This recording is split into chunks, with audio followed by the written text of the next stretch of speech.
Bismillahirrahmanirrahim. The topic is what are amino acids? Amino acids are organic compounds that contains amine and carboxylic group as a functional group along with the R side chain, which lead to the different types of amino acids. Depending upon the side chain, they have various characteristics, among which they have high melting points, they have high boiling points, they are white crystalline solid substances having sweet, tasteless or bitter. Depending upon the R chain, they are of three types. Four types. They are weak acids or weak base or hydrophilic or hydrophobic in nature, so that they are either soluble in water or they are insoluble in water depending upon the branch in amino acid. For example, another property is the ability of the production of the deuteriene in the aqueous solution. What is deuteriene? Deuteriene is that they can produce an acid or a base depending upon the pH of the solution. Fish, eggs, legumes, beans, nuts and seeds. These are very rich in proteins and amino acids. What are the basic functions? They have various vital functions, like they are responsible for the formation of muscles. They can synthesize hormones, neurotransmitters. They can involve in signal transduction mechanism. They can involve in tissue repair mechanism. Besides that, industrial use they can use as an animal feed, as a flavoring agent, or in some drugs, in some diseases. What are the differences between the protein and amino acids? Is that protein are the end product which are synthesized from the amino acids. So, and the amino acids are the separate entities, just like monosaccharides, and the relation between the monosaccharide and disaccharide is the same as their of amino acid and the protein. When several monomers of the amino acids are connected in different genetic pattern of the protein, they will lead to the amino acids. They will lead to the protein. Amino acids are readily absorbed, directly absorbed in the bloodstream and perform their vital actions. Protein has to be break down into amino acid to absorb in the blood. Then we have 5 classes of the amino acid depending upon the structure, polarity, metabolic phase, nutritional value, and on the basis of their optical activity.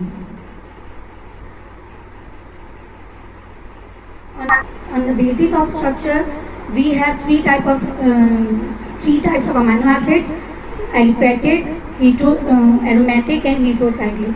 Aliphatic are further divided into 3 categories: neutral type, in which amino groups are equal to the carboxylic group.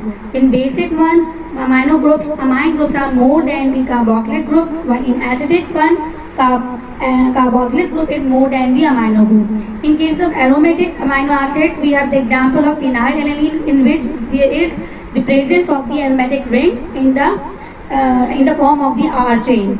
Well, in case of heterocyclic, we have certain types of other rings instead of aromatic rings. Like in case of histidine, in case of tryptophan, we found that the ring is slightly different from the benzene ring.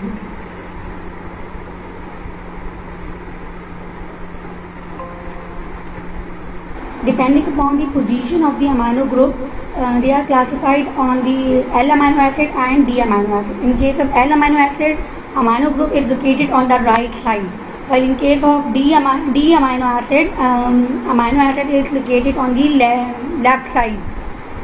In our body, mostly amino acids are of L type, while in plants, the amino acids found are of D type.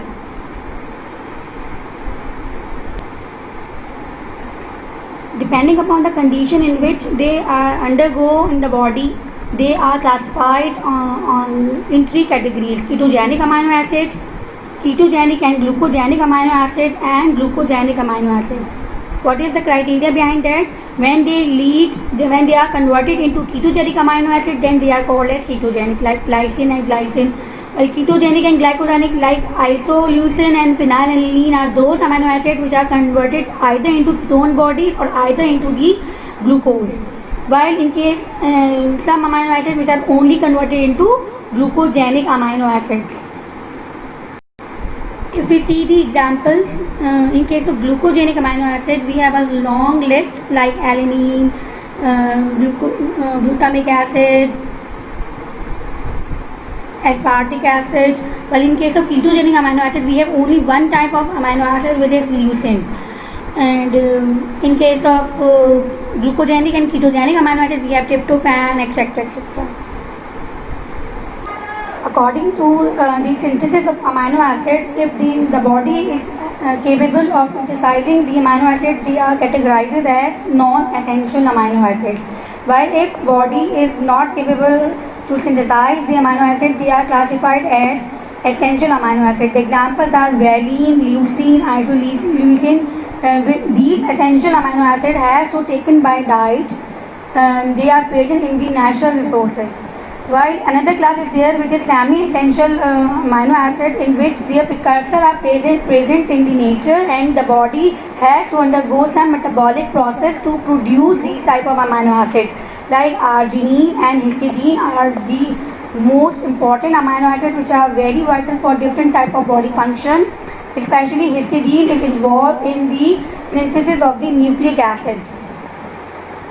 Now we will discuss some important types or some important amino acids which are very important for the human health. The first of all is valine. Valine is an essential non-polar amino acid, and it comprises of branched chain aliphatic amino acid. It is responsible for the good mental health and the energy of the body. It is helpful for the maintaining the muscle coordination, and it is responsible for the relaxation. It calms the emotions. Very important amino acid. This is the structure of the valine, and it only contains one amino group and one carboxyl group, so it comes under the neutral amino acid. Another important amino acid is the alanine, which is also a neutral aliphatic amino acid. Very important amino acid. It basically boosts up the immunity of the body, and it is basically responsible for the energy provided to the CNS, to the liver, to the muscles, and it strengthens the immune system by producing several types of antibodies. It is involved in the metabolism of sugar and organic acids. This is the structure of the alanine, and it is contained, instead of the long R chain, it only contains methyl group instead of a long chain. So it is a very simple amino acid.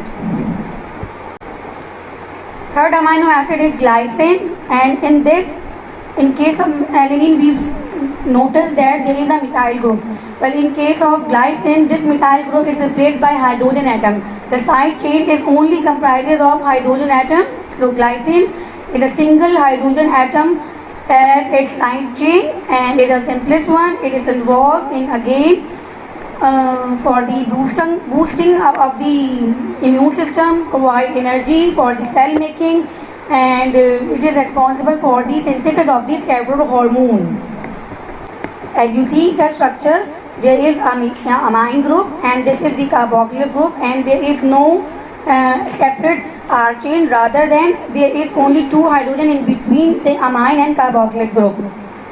Another amino acids are leucine and isoleucine. These two amino acids are also simple amino acids, and they are involved in the energy provided to the brain and CNS, central nervous system.